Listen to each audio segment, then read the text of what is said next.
ఇప్పుడు ఒక భగవంతుడికి భక్తుడు అన్నప్పుడు ఆ భక్తుడికి భగవంతుడంటే ఎలా అవగాహన ఉన్నది అనేది మనం తెలుసుకోవాలి. ఒకే దైవానికి అనేక మంది భక్తులు కనిపిస్తూ ఉంటారు.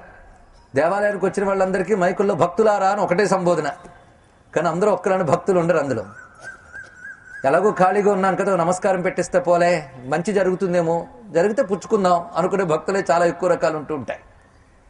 కానీ ప్రహ్లాదుని భక్తి మనం పరిశీలించవలసింది. అందుకే ప్రహ్లాద చరితం అని పేరు పెట్టారు.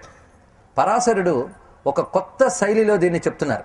కొత్త అంటే మనకు కొత్తగా వింటున్నాం కనుక కొత్త అని చెప్పాను, కానీ నిజానికి ఈయన ముందు చెప్పింది పరాశరుడే. భాగవతం కంటే ఒక ప్రత్యేకమైన ధోరణిలో ఇది వెళుతున్నది. అంటే ప్రహ్లాదుని పరిశీలించు అని మనకు చెప్తున్నాడు వ్యాసుడు. మనం ఇక్కడ పరిశీలించవలసిందంతా ప్రహ్లాదుని, నరసింహస్వామి గురించి కాదు. ఇక్కడ అంతా ప్రహ్లాదుని పరిశీలించాలి. ఎందుకంటే మనం ఏ మార్గంలో వెళ్ళదలుచుకున్నామో ఆ మార్గంలో ఆదర్శం ఇవ్వడం, అతన్ని అధ్యయనం చేయాలి. అంతే కదా.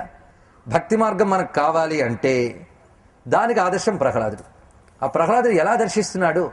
సర్వత్ర సమదర్శిన అని గీతలో పరమాత్మ చెప్పిన దానికి ఈయన ప్రమాణం, ఈయన ఉదాహరణ, ఈయన తార్కాణం.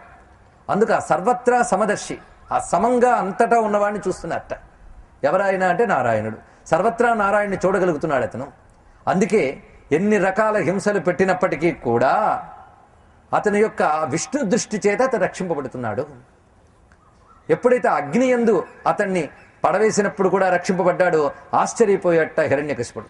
ఆ సమయంలో గురువులు హిరణ్యకశిపుని కాస్త సముదాయిస్తూ చెప్తున్నారు, మా దగ్గర కుర్చా మొదలైన అభిచారికలు ఉన్నాయి, అవి ప్రయోగించారు ఇతను బెదిరించగలం, కానీ ఎప్పటి నుంచి వాడి జోలికి వెళ్లకుండా ఈయన్ని మేము మళ్ళీ నయానా భయానా మనసు మార్చడానికి ప్రయత్నిస్తాం.